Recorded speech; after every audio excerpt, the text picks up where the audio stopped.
են, ինչի են իրենց այդպես պահում։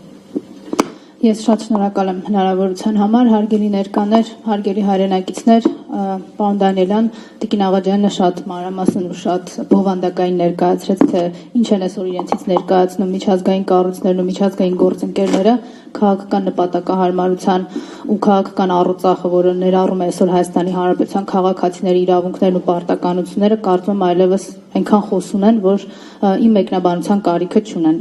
Ես ձեր թույլտվությամբ կփորձեմ անդրադառնալ այս նիկոլական բռնաճնշումներին, հալածանքներին, ֆիզիկական հաշվեհարդարին, նաև սպառնալիքներին, որոնք այսօր Հայաստանի Հանրապետության իրականությունն են, եւ մարդիկ, ովքեր չեն խոսում այս իրականության մասին, կամ անկեղծության խնդիր ունեն, կամ խիզախության,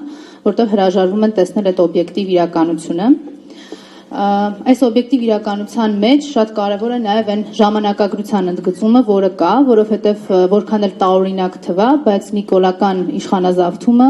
եւ այս բռնաճնշումների կիրառումը Հայաստանի քաղաքացիների նկատմամբ ունեցել է իր զարգացման փուլերը, որովհետև սկզբնական շրջանում կարծում եմ կհամաձայնեք, որ դրանք քողարկված էին, ունեին արդարադատության շահից իրականացված լինելու իբր թե նպատակ ու ձևակերպվում էին իբր հանրային պահանջ։ Սա իհարկե այժմ անցյալում է եւ հիմա բացարձակ ուղիղ եթերում ուղղակի հրահանգավորումները, քաղաքական հաշվեհարդարը, ֆիզիկական հաշվեհարդարի սպառնալիքները, որ կան Հայաստանի քաղաքացիների նկատմամբ, ունեն մեկ հիմնական նպատակ՝ ուղղակի լռեցնելու ազատ խոսքը։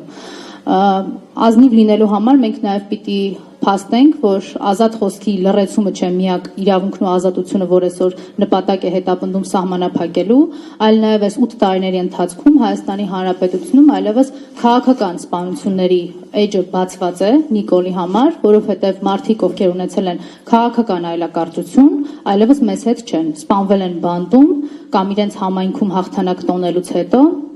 կամ ուղղակի, ինչպես Գառնիկ Պետրոսյանը, ում անուն ազգանունը քչերին այսօր Հայաստանի Հանրապետությունում որևէ բան կասի, ուղղակի ազգային ժողովի նախագահի աթոռին նստելուց հետո 1-2 օրվա ընթացքում հանկարծակի ինքնասպանություն գործած են հայտնաբերում իրեն, իհարկե դուրս թողնելով օբյեկտիվ եւ բազմակողմանի քննության բոլոր հնարավորությունները։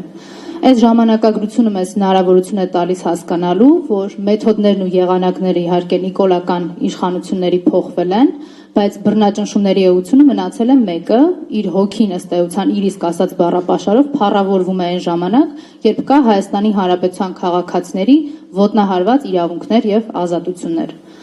Այս ամեն ինչի սկիզբը ցավոք ոչ 3 էր, ոչ հունիսի 7-ը եւ ոչ էլ ամենևին հետպատերազմյան ժամանակահատվածը, որը կարող ենք բնութագրել իբր անկայունությունների եւ արտաքին մարտահրավերների համար առավել ցայտուն ժամանակաշրջան։ Սա սկսվել է հեռավոր 2018 թվականին, որովհետեւ այն իշխանազավթումը, որը տեղի է ունեցել, իհարկե տեղի է ունեցել Թավշյա վերնագրերի ներքո, բայց ամբողջությամբ լցված էր կազմակերպված եւ ուղղորդված ատելության խոսքով, հաշվեհարդարի սպառնալիքներով, որոշ դեպքերում անգամ այդ հոգեբանական բռնության ուղղակի գործադրմամբ։ Մենք որպես հասարակություն թույլ տվեք ասեմ, որ բավականաչափ միամիտ ենք գտնվել եւ կարծում ենք, որ 2018 թվականին սկիզբ առած ատելության մթնոլորտը սահմանափակվելու է այս կամ այն քաղաքական խմբի կամ միգուցե քաղաքացիական միավորումների շրջանակներում եւ օրինակ միամիտ էինք այնքան, որ մտածենք, թե անձեռմխելություն ունեցող անձանց նկատմամբ կարող է այդ հաշվեհարդարի դրսևորումները լինեն, բայց այն մեզ հաստատ դա չի հասնելու։ Եվ սա է նաև բերել նրան, որ մենք այս տարիների ընթացքում ունեցել ենք կին քաղաքական բանտարկյալներ եւ ունենք այժմ էլ, բերել է նրան, որ պատարագի մասնակցող դպրոցականները այլևս կալանավորման սուբյեկտ են դառնում Հայաստանի Հանրապետությունում։ Եվ այս ամեն ինչը իրականում պիտի ձևավորի միայն հանրային իմունիտետ, որտեղ ակնհայտ է, որ այսօր Հայաստանի Հանրապետությունում պետաիշխանական լիազորություններով օժտված որևէ ինստիտուտ պատրաստ չէ զբաղվել Հայաստանի քաղաքացիների իրավունքներով ու ազատություններով։ Ես ամփոփելով միտքս ուղղակի ուզում եմ ասել, որ լինելով այն կուսակցության կազմակերպության անդամ, որը այս տարիների ընթացքում բազմաթիվ բռնաճնշումների է ենթարկվել, մենք երբևէ չենք տարանջատել այն անձանց, ում իրավունքները սահմանափակվում են, այսօր էլ քաղաքական հալածանքների միջով անցնող ցանկացած անձի ողբերգությունը մեզ համար ցավալի է, մենք հասկանում ենք դրա անդառնալիությունը, այն հետևանքները, որ կարող են առաջանալ յուրաքանչյուրի ճակատագրի եւ նաեւ հասարակական իմաստով մեր երկրի ճակատագրի մասին